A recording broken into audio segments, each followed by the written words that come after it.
Poucas pessoas sabem do porquê Davi é conhecido como o homem segundo o coração de Deus. Isso não faz muito sentido quando a gente pensa que Davi cometeu adultério e assassinato. Como alguém assim pode ser o homem segundo o coração de Deus? Primeiro, vamos voltar um pouquinho para entender melhor essa história. O povo de Israel até então não tinha um rei.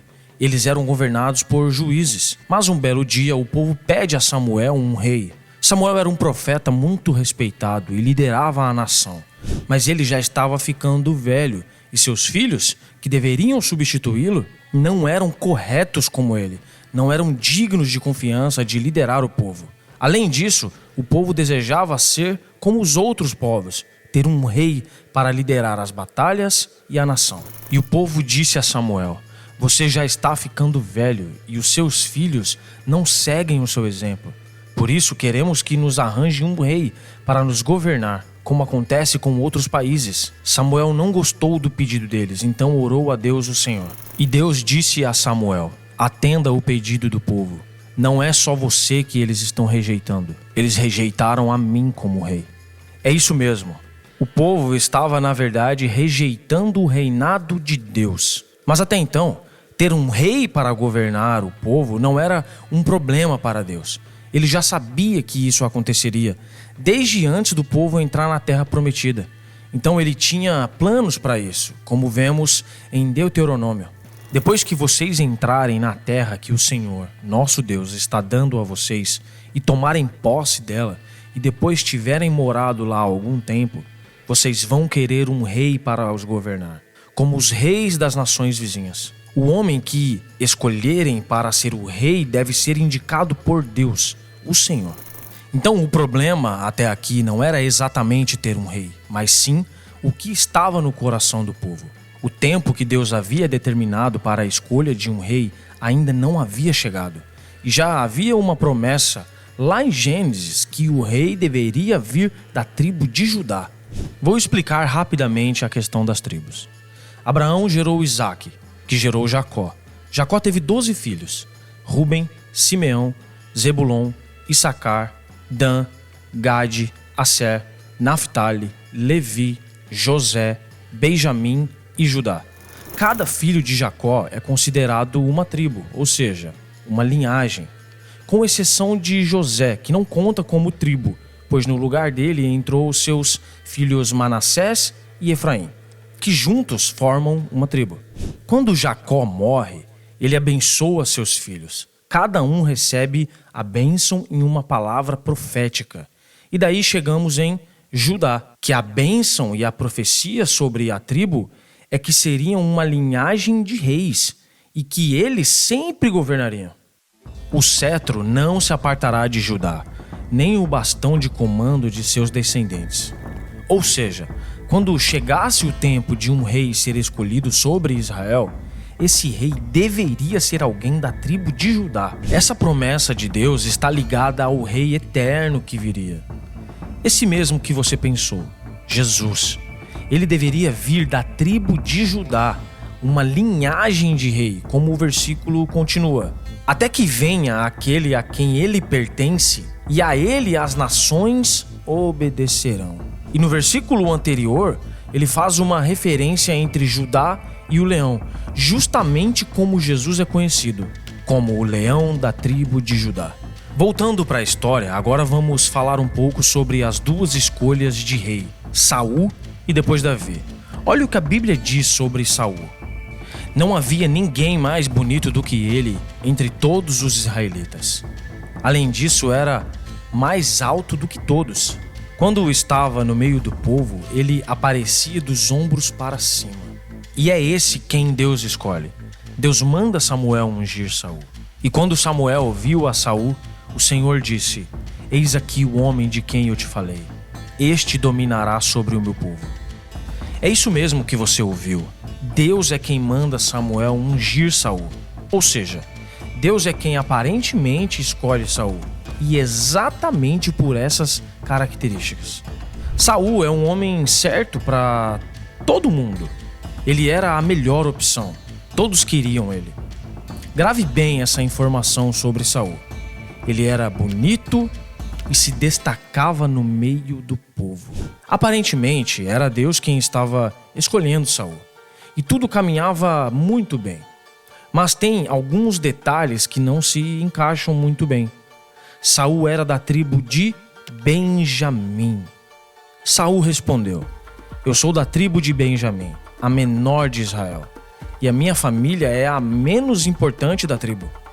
Então por que o Senhor está falando comigo desse jeito? Lembra que falamos sobre o rei ter que vir da tribo de Judá? Então por que Deus estava escolhendo alguém da tribo de Benjamim? Não parece estranho para você? Apesar disso, Saul reinou sobre o povo de Israel, mas com o tempo ele começou a abandonar o Senhor e desobedeceu a Deus. E Deus disse isso sobre ele: arrependo-me de ter constituído a Saul rei, pois ele me abandonou e não seguiu as minhas instruções. Por causa da desobediência de Saul, Deus o rejeitou, e o Espírito do Senhor se retirou dele, e um espírito mau o dominou.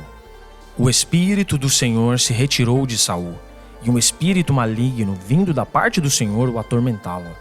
E por isso, Deus manda Samuel ungir um novo rei.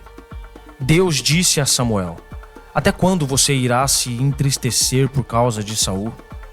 Eu o rejeitei como rei de Israel. Encha um chifre com óleo e vá a Belém. Eu o enviarei a Jessé. Escolhi um de seus filhos para ser rei. Samuel chega à casa de Jessé, que lhe apresenta seus filhos. Quando ele olha para o primeiro, Eliabe, ele pensa: com certeza, esse aqui é o que o Senhor quer ungir.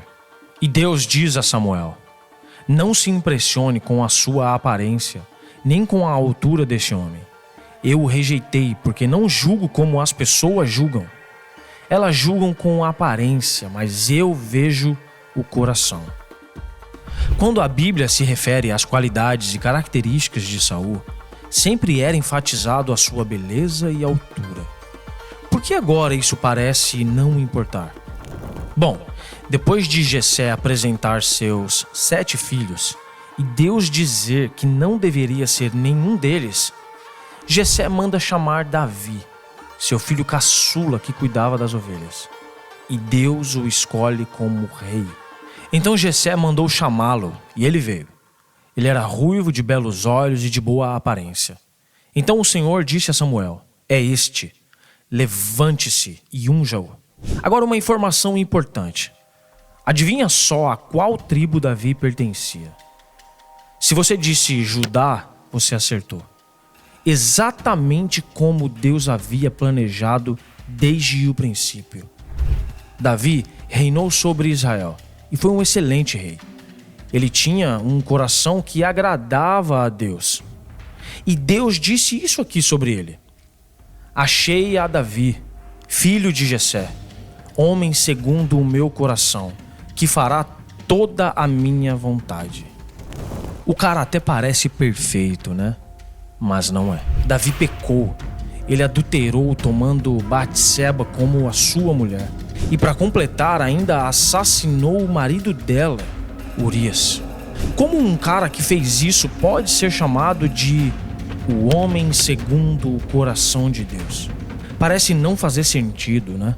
Mas o que precisamos entender na verdade é: Saul de fato não era a escolha de Deus. Deus escolheu Saul conforme o que estava no coração do povo. Deus só indicou Saul para ser rei, pois ele tinha uma aparência que agradava o coração do povo. Por isso que a Bíblia ressalta tanto sua beleza e altura. Deus sabia o que estava no coração das pessoas e o que elas ansiavam.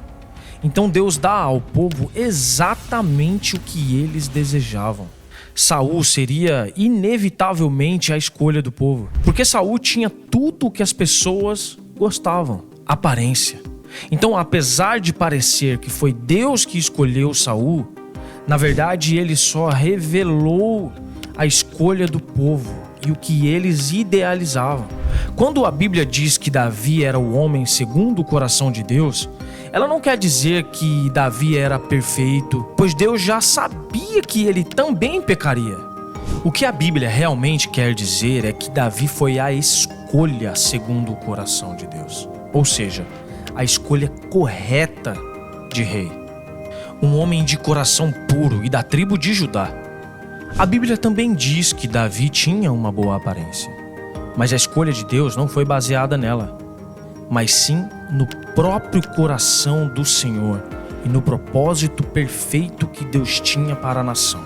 Mesmo Deus já sabendo que Davi cometeria erros, Deus também sabia que ele tinha um coração quebrantado. Então Deus não julga a aparência humana, mas ele julga as intenções. Então grave isso. Saul foi a escolha de Deus baseada no desejo do povo, mas Davi foi a escolha baseada no coração de Deus.